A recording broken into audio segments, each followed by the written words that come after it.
कणिक मळून ठेवून दिली होती मी पहिलेच, कारण कणिक जर थोडी मुरलेली राहिली ना, पोळ्या एकदम छान येतात त्याच्यामुळे. आणि मठी शिजवून घेतले होते. लगेच भाजी टाकून दिली. भाजी शिजते ना, तोपर्यंत मी हा पुढचा पसारा आवरून घेते, कारण सकाळच्या धावपळीमध्ये ना हा पसारा जसा तसा राहून जातो. तर आता भाजी शिजते तोपर्यंत टाईम होता माझ्याकडे, म्हणून मी आवरून घेतलं सगळं. आणि तिला ती शाळेत गेली होती म्हणून घरामध्ये एवढा काही पसारा नव्हता, एवढाच होता फक्त. ते सगळं उचलून घेते आणि मी गाद्या वगैरे ना बाहेरच ठेवते, घरामध्ये काही ठेवत नाही, कारण घरामध्ये एवढी जागा नाही त्याच्यामुळे. आणि दिवसभर काहीच शूट घेतला आणि डायरेक्ट संध्याकाळचं शूट घेतलं. ते म्हणताना आळस हा माणसाचा शत्रू असतो. तेच माझ्यासोबत झालं. थोडा आळस केला म्हणून काहीच कामं बी केले नाही आणि काही व्हिडिओ शूट बी घेतला नाही. आणि आता मला बटाट्याचे पराठे बनवायचे होते म्हणून मी तेच घेतले होते. एका साईडला दूधही तापायला ठेवून दिलं आणि पराठे म्हणजे बटाटे उकडायला ठेवून दिले, कणिक मळून ठेवून दिली. आणि ते तिकडनं येताना त्यांना आहे ना, मी सांगितलं होतं कोथिंबीर आणि दही घेऊन या, तर ते तिकडनं घेऊन आले होते.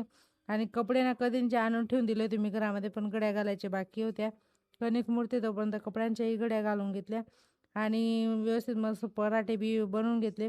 आमच्याकडे ना पराठ्यासोबत दही लागतंच. कोणताही पराठा असू दे दहीसोबतच खातो.